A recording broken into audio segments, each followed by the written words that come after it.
2h43, estamos ao vivo de volta aqui pelo 730 do seu rádio. E eu pergunto, como é que tá a sua tarde? Tudo bem?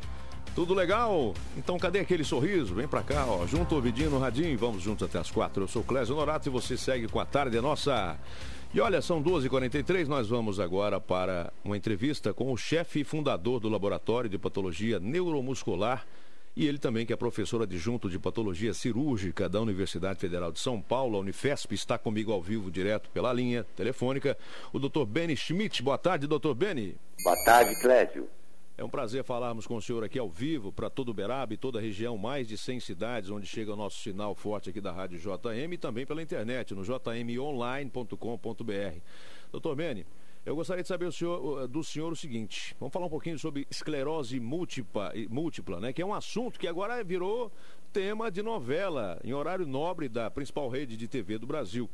Explica um pouquinho os sintomas. Às vezes aquele leigo está nos ouvindo em casa, conhece alguém que esteja tendo essa sintomologia.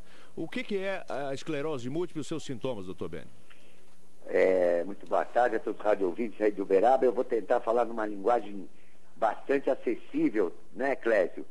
Mas eu não vejo há muitos anos novela, né? E, na verdade, eu não assisto mais televisão, viu, Clésio? Mas a esclerose múltipla é uma doença autoimune. A doença autoimune é uma doença que o próprio organismo da pessoa produz. As células que deveriam defender essas pessoas de infecções virais, bacterianas, por exemplo, elas se voltam contra o próprio corpo. É assim que se caracteriza uma doença autoimune. No caso da esclerose múltipla, ela é uma doença autoimune cuja esse processo inflamatório, essas células, destroem, como se fosse a capa de um fio de telefone, a bainha de mielina, chama mielina. E a função da mielina é fazer o impulso nervoso caminhar mais rápido pelos nervos. Se não fosse a mielina, o impulso nervoso caminharia lentamente, né? Então ela se caracteriza por ser uma doença desmielinizante que pode comprometer qualquer parte do sistema nervoso central, o cérebro, o tronco cerebral e a medula espinhal. Por isso, Clésio e rádio ouvintes, a clínica, os sintomas, depende de onde estão as assim chamadas placas de desmielinização. Porque cada lugar do cérebro tem a sua função no organismo.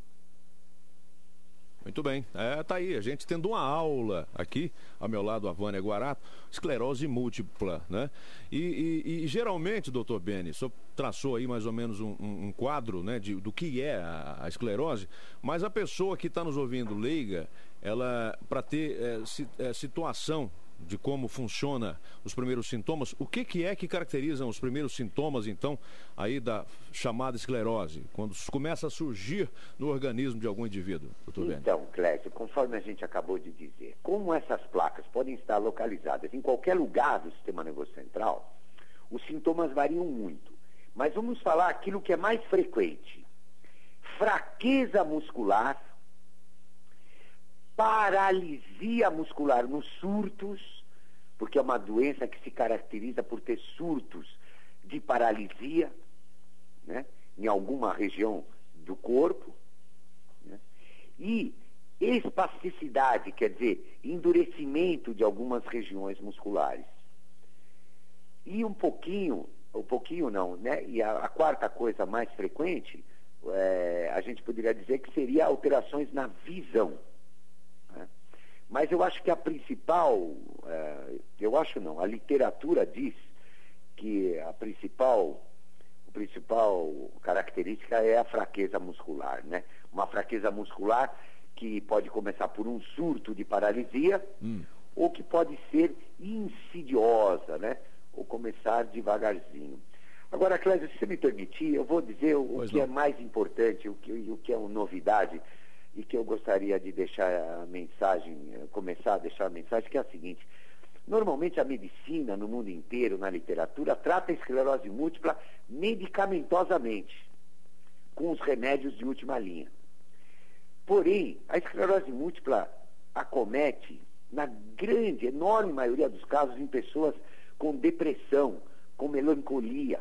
Por exemplo, no Canadá, em Toronto, a prevalência é de 180 casos para 100 mil habitantes. E no Brasil, que nós somos brasileiros, nós somos privilegiados, apesar da nossa sociedade estar doente, né, na minha leitura, o Brasil ainda é, posso falar com a autoridade de quem já morou, fui professor de medicina em vários países do mundo, o Brasil, para mim, é o melhor país para se viver, na minha opinião.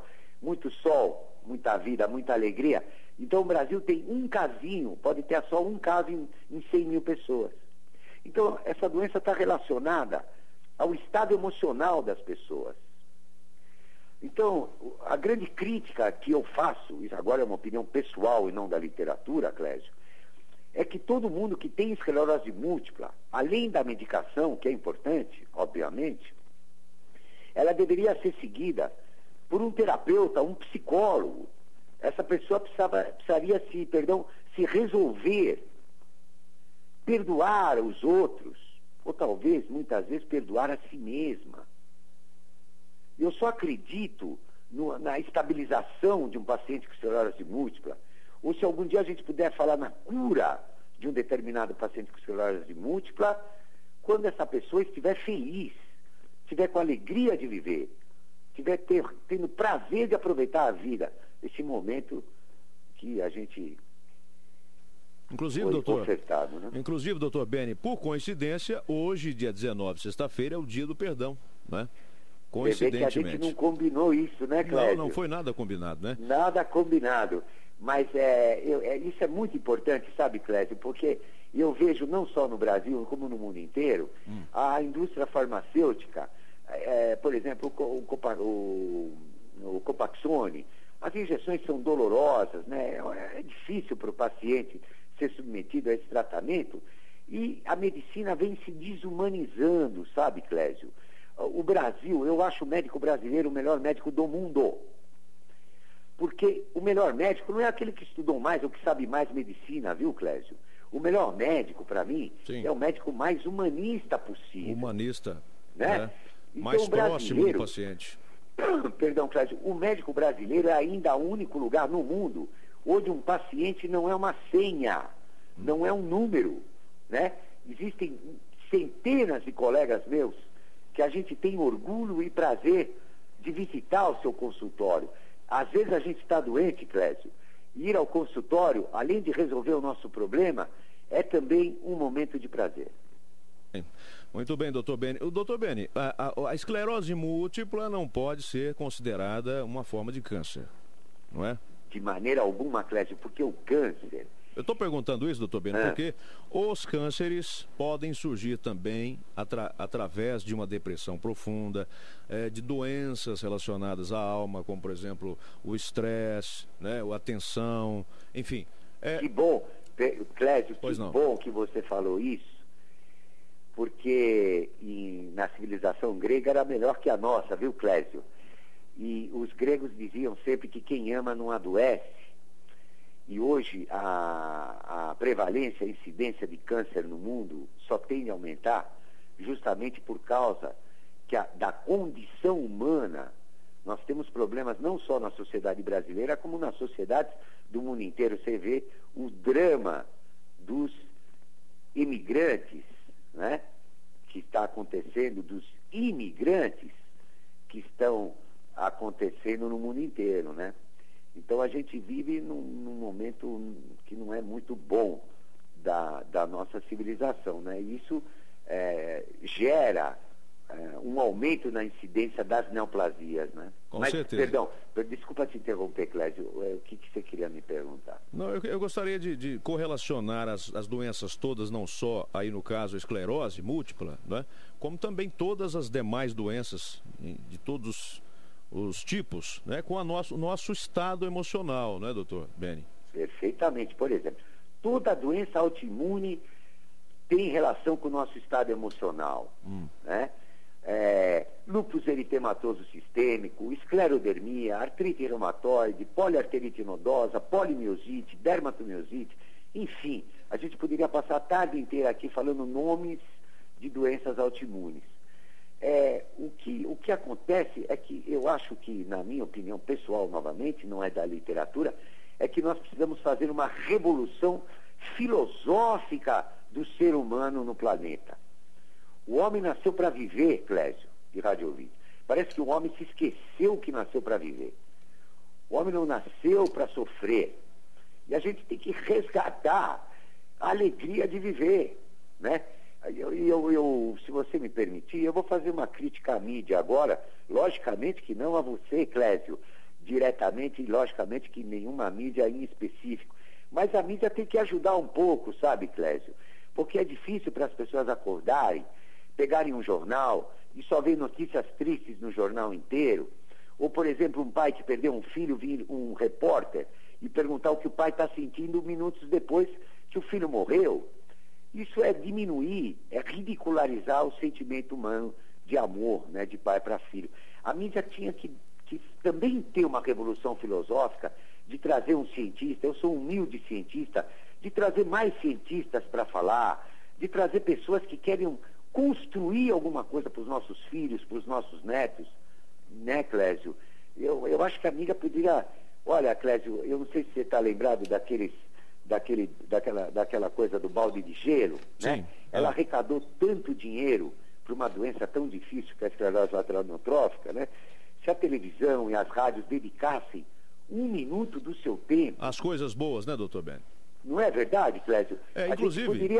A gente tem que fazer coisa boa, porque senão a gente não vai sair do lugar. Inclusive, aproveitando esse gancho que o senhor deixou, os próprios jornalistas estão adoecendo. Incrível isso, mas é uma realidade. De tanto passarem, ou serem obrigados pela contingência a passarem, noticiarem coisas ruins, né? E é isso que infelizmente dá audiência, as pessoas querem saber o que está acontecendo no mundo, né? De tanto verem pessoas sofrendo das mais variadas formas, fugindo de guerras, sendo barradas, enfim, chega aqui no Brasil, você já liga a televisão cedo, eu já tenho evitado fazer isso, viu, doutor Beni? Você também não assiste mais televisão, Não, porque determinada emissora de televisão considerada líder, por exemplo, é um exemplo disso. Você sai de uma novela com contexto ruim, cai num jornal com notícia ruim. Entra noutra novela também com a história péssima, cai no Jornal Nacional, quer dizer... Notícia de guerra, notícia de fome, notícia de roubo, corrupção, que já entra na trama onde uma pessoa planeja como matar a outra, como sacanear, e aí vai, né? Quer dizer, não existe mesmo um respeito com a saúde do consumidor de mídia no Brasil, né, doutor? Clésio, eu vou lhe dizer o seguinte, essas emissoras líderes, elas são as melhores televisões do mundo, vou te falar com a autoridade de quem assistiu televisão no mundo inteiro. Mas eu quero deixar um recado agora para a televisão brasileira, né? E para essa líder de audiência. Ela tem que repensar o futuro da nossa sociedade, porque ela tem um compromisso muito sério com os meus filhos e os meus netos, sabe, Clésio? Ela tem que repensar a sua programação, ela tem que construir e não passar 24 horas destruindo, né? A gente tem que... O que adianta uma televisão ser tecnologicamente a melhor do mundo se o conteúdo dela é o pior que existe dentro da condição humana, né? E assim como eu, e agora percebo você, as pessoas estão parando de assistir televisão, né? Porque a televisão está cansando a gente, né? Na minha época, você pela voz é bem mais jovem do que eu, mas na minha época assistir televisão era uma coisa lúdica, gostosa, os desenhos na televisão, as séries, as novelas. Eu assisti novela, Clésio. Era tão gostoso assistir novela. Ô Clésio, por que não existe uma novela que você é meu grande amigo, né? E aí eu caso com uma mulher que diz que você é meu inimigo, eu brigo com você, mas depois no fim ela percebe que ela errou e eu volto a ser seu amigo. Por que a novela não faz apologia da amizade? Por que a novela não faz apologia do amor? Por que a novela não faz apologia da cumplicidade de existir entre a gente? A novela está ajudando a destruir a nossa sociedade. Só tem razão em número, gênero e graus, viu, doutor Beni? Bom, vamos voltar a falar um pouquinho sobre a esclerose, doutor. Até para não tomar muito o seu tempo, que eu tenho certeza que é bastante cheio, corrido. No caso, a esclerose múltipla hoje no mundo, ela existe alguma possibilidade de cura para essa doença, doutor Beni? Então, existem 2,5 milhões de pessoas acometidas pela esclerose múltipla hoje que se calcula no mundo inteiro, né? E, na verdade, falar em cura não está correto pela literatura, né?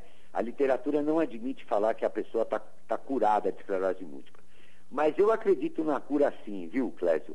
Eu tenho pacientes que não têm surto, que vivem muito bem e que são portadores de esclerose múltipla. Justamente naquilo que a gente comentou, porque eles resolveram a si mesmos. E já que hoje eu aprendi que é o dia do perdão, né? Talvez porque eles perdoaram um monte de coisas, né? Eu quero dizer ao teu rádio ouvinte, Clésio, que a diferença entre o perdão e a vingança é que quem se vinga de alguém fica pesado, viu? E quem perdoa fica bem leve.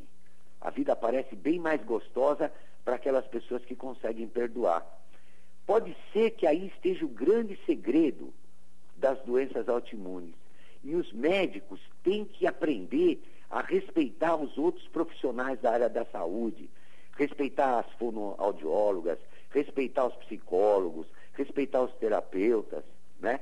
Porque na esclerose múltipla a gente cuida de um paciente multidisciplinarmente, né? E vou dizer mais ao rádio ouvinte e a você, Clésio. Muitas vezes, o fisioterapeuta, por exemplo, é muito mais importante, do que o próprio médico na reabilitação de um paciente com esclerose múltipla. Muito bem.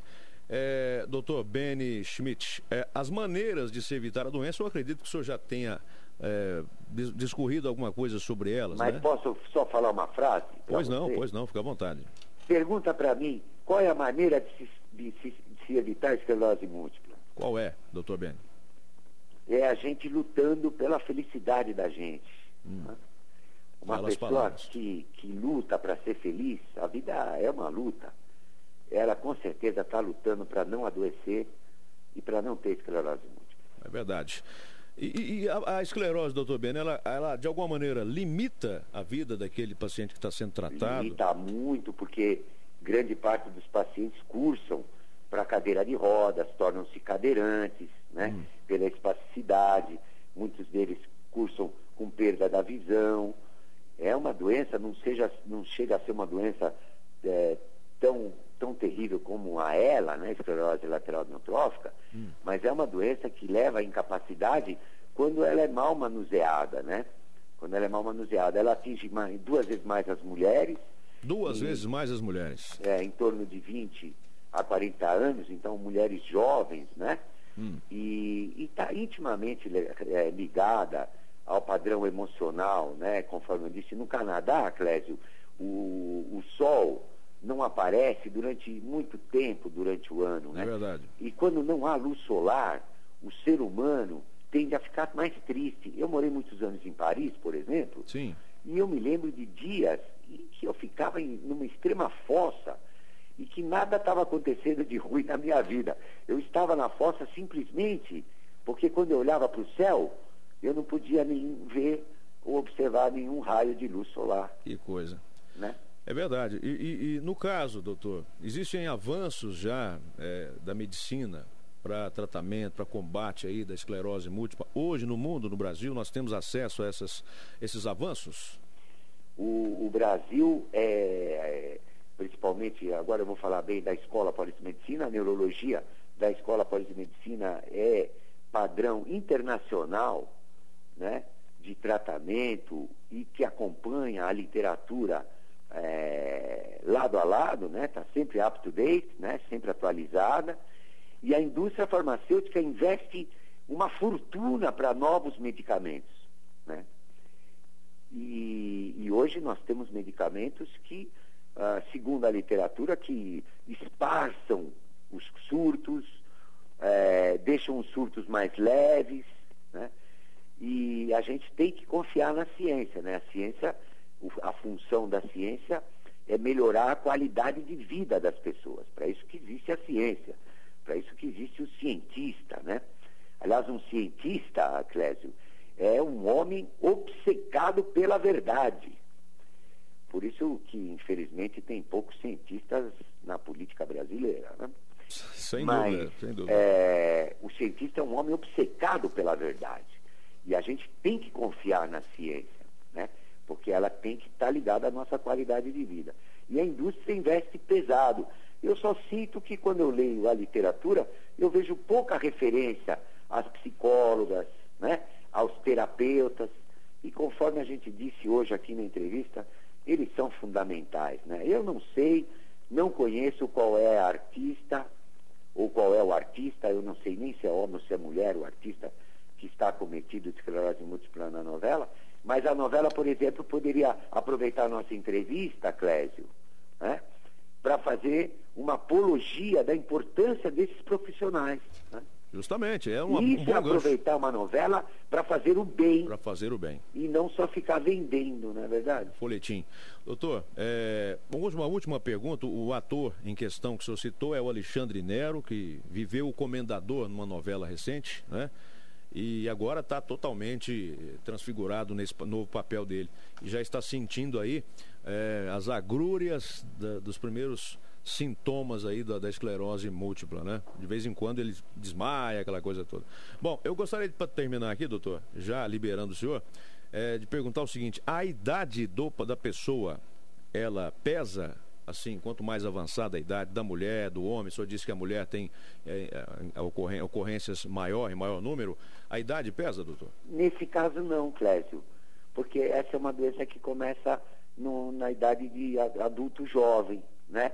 Tanto faz uma pessoa ter 30 ou 20 anos nessa idade, o que depende mesmo é a forma de esclerose múltipla que ela vai ter. Se ela tiver uma fase, uma classificada numa forma muito agressiva, né, progressiva primária, ou uma forma recorrente, remitente, mas com muitos surtos, ela vai ficar cadeirante antes, né? Mas a idade propriamente dita, ela não é um fator que pode dizer ou nos orientar quanto a um prognóstico, né?